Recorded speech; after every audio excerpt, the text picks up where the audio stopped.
En el radar, con Jonathan Lomelí.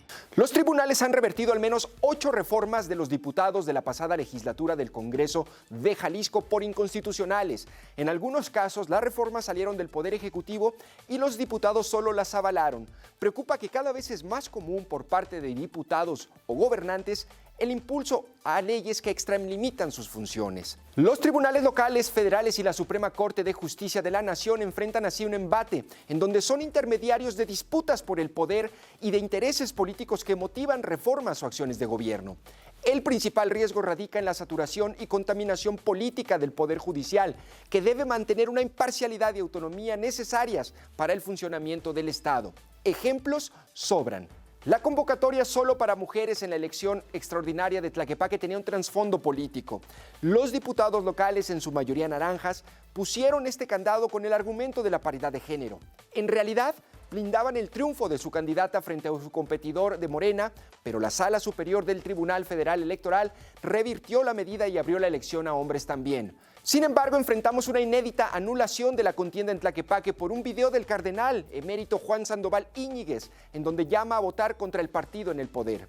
Ese argumento le valió a Morena para conseguir la anulación en una derrota de su candidato por menos de 3,000 votos. Este es un claro ejemplo de la judicialización de las elecciones y que tiene consecuencias. Por un lado, genera un ambiente de división y encono más que de competencia sana. Por el otro, tiene costos para el Estado. La nueva contienda en Tlaquepaque nos costará casi 24 millones de pesos. El conflicto entre el gobernador de Jalisco y la Universidad de Guadalajara por el recorte de 140 millones de pesos para el Museo de Ciencias Ambientales tuvo un nuevo capítulo en donde ahora intervino la Corte. La ministra Ana María Ríos Farjat aceptó la controversia constitucional de la UDG y le otorgó una suspensión para que el gobierno de Jalisco congele ese dinero hasta que resuelva de fondo el asunto. Esto podría demorar de 6 meses a 1 año. Lo cual significa que el conflicto jurídico suspende la utilización de ese dinero que por ahora no podrá usarse ni para el Hospital Civil de Oriente en Tonalá ni para un museo de ciencias ambientales. Lo que confronta al gobernador Enrique Alfaro con la máxima casa de estudios tiene tintes políticos, personales y de revancha. En esa disputa, el máximo tribunal interviene como un tercero imparcial, en donde los ciudadanos quedamos como rehenes del conflicto.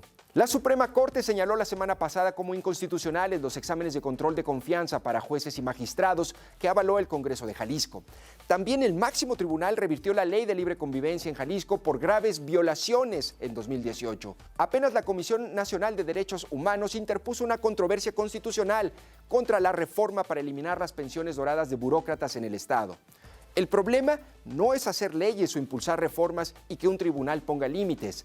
El problema son las razones políticas detrás, el descuido o simple desinterés para cumplir la ley por parte del Ejecutivo y el Legislativo. Entramos poco a poco en un escenario en donde los principales legisladores son los jueces. A nivel federal también enfrentamos la judicialización de las decisiones del poder público que extralimita sus facultades. El ejemplo más sobresaliente lo vivimos en el proceso de conformación de la reforma eléctrica del presidente Andrés Manuel López Obrador. La idea original del presidente consistía en modificar leyes secundarias para priorizar a la CFE en los criterios de despacho de energía eléctrica. Cuando tribunales federales echaron atrás su intento por inconstitucional, AMLO apostó por mejor cambiar la Constitución. Vivimos un impasse en donde el poder público ha creado una tensión por la disputa del poder político y el poder económico. Este reflejo lo vemos en tribunales locales y federales. La consecuencia más directa es el desgaste de las instituciones, la polarización y la radicalización de las posturas que vemos en la clase política. Esto abandona o deja al margen el interés ciudadano, pues el lenguaje de la discusión, muchas veces técnico, jurídico y deliberadamente confuso, excluye al común de los ciudadanos. El Poder Judicial es uno de los 3 poderes junto con el Legislativo y el Ejecutivo. La independencia de cada uno, los contrapesos entre sí, son la razón que fundamenta el Estado y su funcionamiento. La judicialización excesiva de asuntos de carácter político, como los ejemplificados, desgastan y amenazan la normalidad democrática. Nadie quiere un poder legislativo subordinado a los deseos de un Ejecutivo ni un Poder Judicial cooptado por intereses económicos y políticos.